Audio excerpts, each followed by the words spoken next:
우리는 그것을 믿는 기독교인들이고요.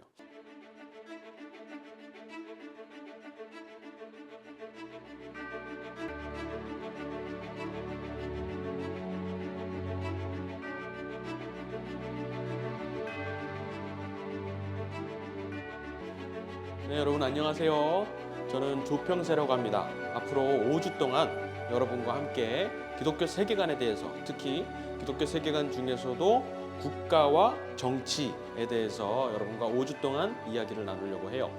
저는 기독교 세계관에 대해서 말을 하려고 하는데요. 여기 사진에서 보시다시피 기독교 세계관 하면은 결국에는 어떤 렌즈를 가지고 세상을 바라보는 거예요. 그 렌즈라 하면은 뭘까요? 바로 성경입니다. 기독교 렌즈는 결국에는 성경적인 세계관을 말을 하는데, 성경이라는 렌즈를 통해서 세상을 바라보는 거예요. 그래서 여러분들이 이 비디오를 보시면서 중간중간에 스톱을 하셔서 성경을 찾아보셔도 좋아요. 그래서 여러분 앞에 성경을 먼저 놓고 성경을 같이 읽으면서 강의를 들으시면은 더 유익한 시간이 될 것 같습니다. 강의 순서는 먼저 오늘은 기독교 세계관에 대해서 그 기초를 다지는 시간을 가져볼게요. 기독교 세계관은 무엇을 말을 하는지 내용을 한번 훑어보고요. 그리고 그 기초에는 성경의 어느 부분이 해당이 되는지를 같이 한번 성경을 읽어보면서 얘기를 해보도록 하겠습니다. 그리고 다음 주 두 번째 시간에는 하나님의 나라 세우기예요. 하나님의 나라 세우기라 하면은, 하나님 나라 하면 우리가 보통 천국을 생각하잖아요. 그런데 그 천국이 아니라 이 세상에서 하나님께서 나라들을 통해서 국가, 대한민국이나 이스라엘이나 미국이나 뭐 아니면 다른 나라들을 통해서 어떻게 하나님이 일하시는지 그 내용을 이야기를 해보려고 합니다. 그리고 세 번째는 하나님께서 나라들을 통해서 이 땅에서 일하시는데, 그 나라 중에 하나님의 가치관, 하나님께서 세우신 그 성경적인 가치관에 입각해서 세워진 나라가 몇 개가 있어요. 그 중에는 대표적으로 미국이 있고 또 대한민국이 있는데, 그 미국과 대한민국이 어떻게 세워졌는지에 대해서 세 번째 시간과 네 번째 시간에 이야기를 해보도록 하겠습니다. 그러면은 먼저 오늘은 기독교 세계관에 대해서 얘기를 해볼 텐데요. 아까도 말씀드렸듯이 기독교 세계관이라 하면은 성경을 통해서 세상을 바라보는 거예요. 그래서 항상 성경을 펴놓고 세상에 무슨 사건이나 일이 있을 때, 특히 정치에 있어서 많이 시끄러운, 뉴스에 보면은 많은 시끄러운 일이 많이 일어나거든요. 그래서 그 정치를 바라볼 때 성경으로 어떻게 해석을 해야 될지, 하나님께서는 이 정치 현상을 통해서 이 세 나라들이 움직이는 여러 가지 사건들을 통해서 어떻게 일하시는지 우리가 가늠해 볼 수 있는 시간이 될 수가 있어요. 그래서 성경으로 세상을 바라보는 것을, 그 기초를 다지는 시간을 가지도록 하겠습니다. 세계관이라고 하면은 결국에는 역사관과 떼어놓을 수 없는 관계를 가지고 있어요. 그래서 역사를 어떻게 바라보느냐, 시간이 어떻게 흐르고 있느냐를 우리가 생각할 수밖에 없는데, 기독교 입장에서, 우리 기독교인 크리스찬들 입장에서 역사를 바라볼 때 몇 가지 우리가 기억해야 될 점이 있어요. 그것은 뭐냐면은 첫 번째로 역사는 시작과 끝이 있다라는 거예요. 우리 세상에서 가리키는 이런 여러 가지 학문들, 또 학교에서 배우는 책들, 이런 것들을 보면은 간혹 가다가는 역사는 시작과 끝이 없다는 것처럼 이야기를 하는 경우가 되게 많아요.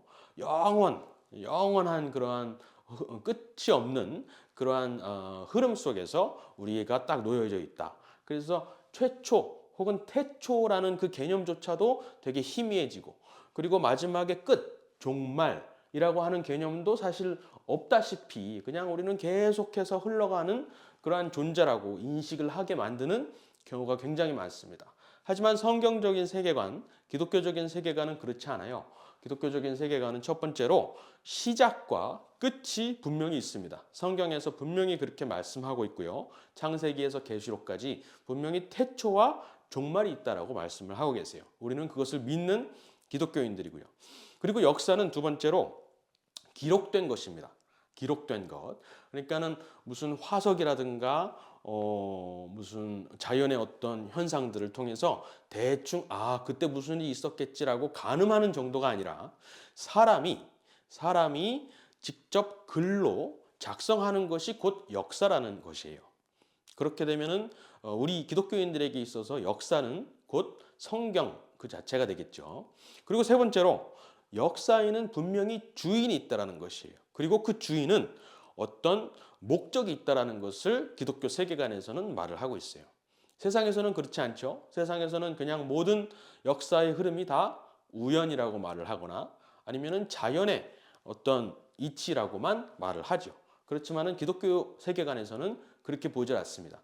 기독교 세계관에서는 분명히 하나님께서 세상을 창조하셨고 어떤 목적에 따라서 그 시간을 이끌어 가신다라는 것을 우리는 분명히 믿고 있습니다. 여러분도 그 사실을 분명히 인지하고 세상에서 어떤 것을 가르쳐줘도 이 기독교적인 기초의 세계관을 확실하게 정립하셨으면 좋겠습니다. 그렇다면은 크리스천에게 역사란 지금까지 말씀드렸지만 결국에는 창조부터 시작해서 종말까지예요. 그 사이에는 창조가 있고 타락이 있어요. 인간이 죄를 지어서 타락하게 되는 것이죠.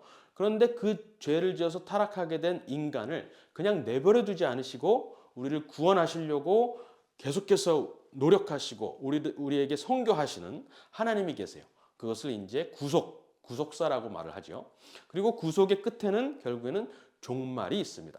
그래서 끝까지 하나님께 순종하지 않고 하나님을 믿지 않는 사람들은 결국 지옥으로 가게 되고 그렇지 않은 예수님을 통해서 하나님을 믿는 사람들은 천국에 가는 그 종말이 분명히 있다는 것을 우리는 믿습니다. 그리고 두 번째로 아까도 말씀드렸지만 역사의 기본적인 그 흐름, 그 내러티브, 그 이야기는 결국 여기 이 성경에 다 나와 있습니다.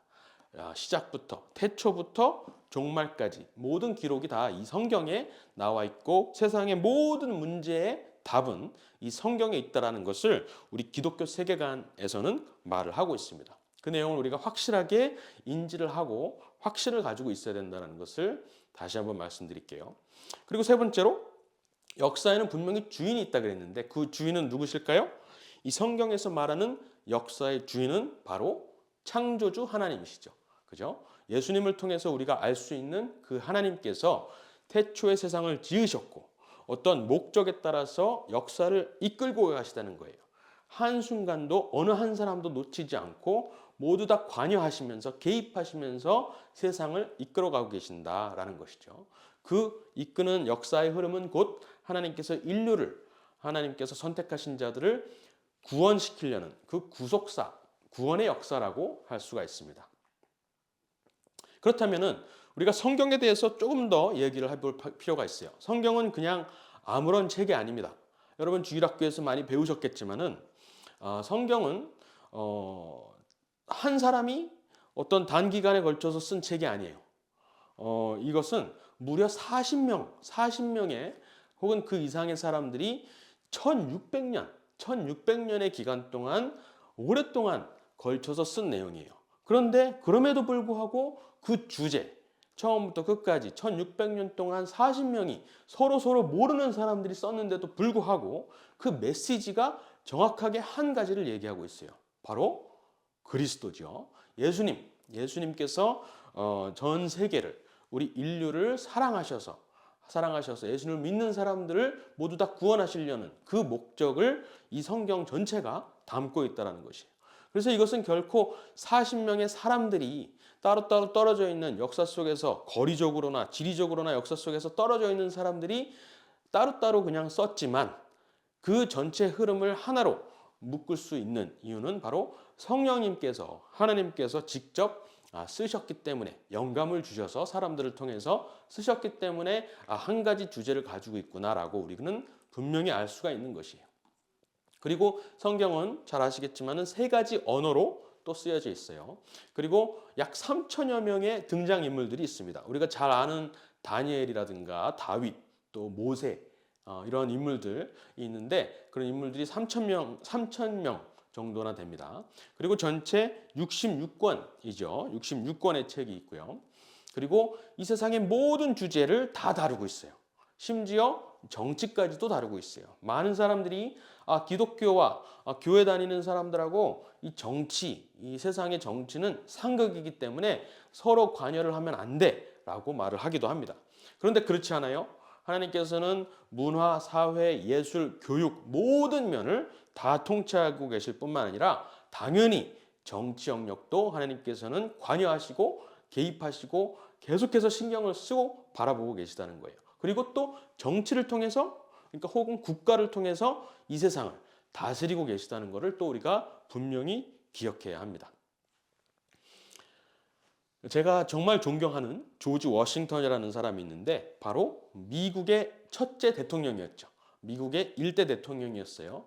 이 조지 워싱턴은 이렇게 말을 했어요. 미국을 세우면서 이 성경이 없이는 이 미국이란 나라, 그리고 또 미국뿐만 아니라 이 세계를 통치하는데 올바르게 다스릴 수가 없다. 이렇게 말을 했어요. 그리고 조지 워싱턴보다 사실은 좀 더 제가 좋아하는 인물 중에 한 명이 뭐냐면은 16대 대통령인 아브라함 링컨이에요. 아브라함 링컨은 이렇게 말했어요. 이 성경책이 없었다면 우리는 옳고 그름을 분별할 수가 없었을 것이다. 내가 믿기로는 성경은 하나님께서 인류에게 주신, 우리 미국인들한테만 주신 것도 아니고 이스라엘 사람들한테만 주신 것이 아니라 우리 인간 모두에게 주신 하나님의 최고 선물이다. 이렇게 표현을 하셨어요. 이 성경이 없으면 이 세상에서 우리가 살아갈 수 있는 기준을 놓치는 것이 돼요. 윤리나 도덕, 옳고 그름이 무엇인지 그 판단할 기준이 완전히 없어지는 거예요. 그러니까 성경을 믿지 않는다면 결국에는 세상에서 타락할 수밖에 없고 우리 멋대로, 혹은 우리가 좋은 일을 한다고 하지만 그것은 결코 선한 일이 될 수가 없는 그러한 암울한 세상 속에서 살 수밖에 없는 것이죠.